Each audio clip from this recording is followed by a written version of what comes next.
Everyone, ഇന്ന് നമ്മൾ ചെയ്യാൻ പോകുന്ന വീഡിയോ എന്ന് പറയുന്നത് നമ്മുടെ പി എഫിലെ UAN നമ്പർ നമുക്കറിയില്ല എന്നുണ്ടെങ്കിൽ എങ്ങനെയാണ് അത് എടുക്കുന്നത് എന്നുള്ളതിനെ പറ്റിയിട്ടാണ്. അപ്പോൾ നമ്മുടെ പി എഫിൽ രജിസ്റ്റർ ആയിട്ടുള്ള ഫോൺ നമ്പർ നമുക്കറിയില്ല എന്നുണ്ടെങ്കിൽ ഈ ഒരു രീതിയിൽ തന്നെ നമുക്ക് UAN നമ്പർ എടുക്കാവുന്നതാണ്. അപ്പോൾ ഇതെങ്ങനെയാണെന്ന് നമുക്ക് നോക്കാം.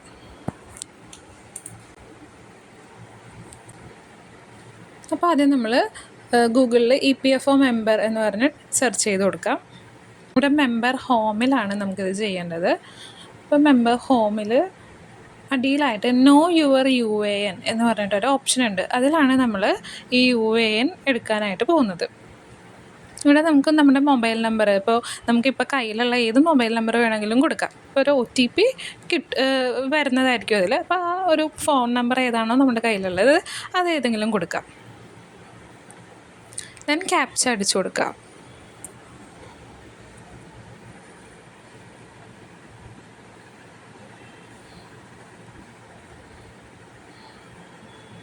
റിക്വസ്റ്റ് OTP കൊടുക്കുക. അപ്പോൾ ഈ കൊടുത്തിരിക്കുന്ന ഫോൺ നമ്പറിലേക്ക് ഒരു OTP പോയിട്ടുണ്ടാവും. ആ OTP നമുക്കിവിടെ എൻ്റർ ചെയ്ത് കൊടുക്കണം.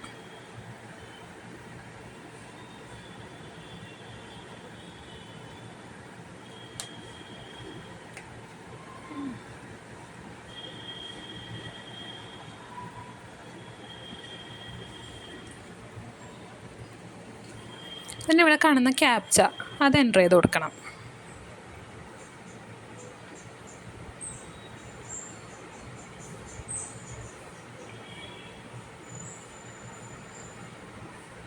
വാലിഡേറ്റ് OTP എന്ന് പറയുന്ന ആ ഒരു ഓപ്ഷനിൽ ക്ലിക്ക് ചെയ്യുക. അപ്പോൾ OTP വാലിഡേഷൻ സക്സസ്ഫുൾ ആയിട്ടുണ്ട്.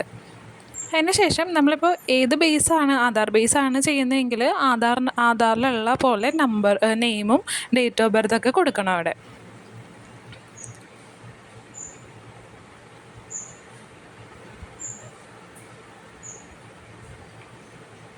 അപ്പോൾ ഇവിടെ നമ്മൾ ചെയ്യുന്നത് ആധാർ ബേസ്ഡ് ആയിട്ടാണ്.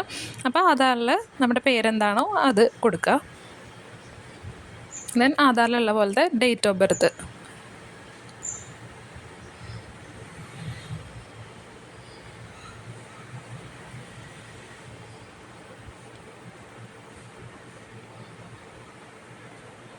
അപ്പോൾ ആധാർ അല്ലെങ്കിൽ നമുക്ക് വേണമെങ്കിൽ പാനോ അല്ലെങ്കിൽ മെമ്പർ ID വെച്ചിട്ടൊക്കെ ചെയ്യാവുന്നതാണ്. ഇവിടെ ആധാർ വെച്ചിട്ടാണ് നമ്മളിപ്പോൾ ചെയ്യാൻ പോകുന്നത്. അപ്പോൾ ആധാർ നമ്പർ നമുക്കിവിടെ എൻ്റർ ചെയ്ത് കൊടുക്കണം.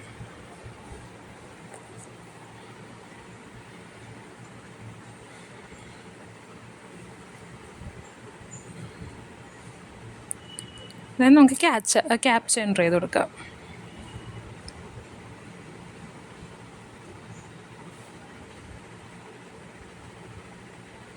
അതിനുശേഷം ഈ ഷോ മൈ UANൽ ക്ലിക്ക് ചെയ്തിട്ടുണ്ടെങ്കിൽ നമുക്ക് നമ്മുടെ UAN ഇവിടെ വിസിബിൾ ആവുന്നതാണ്. അപ്പോൾ ഈ ഒരു രീതിയിൽ നമ്മുടെ UAN നമ്പർ നമുക്ക് കിട്ടും. അപ്പോൾ സിമ്പിളായിട്ട് തന്നെ നമുക്കിത് ചെയ്യാവുന്നതാണ്.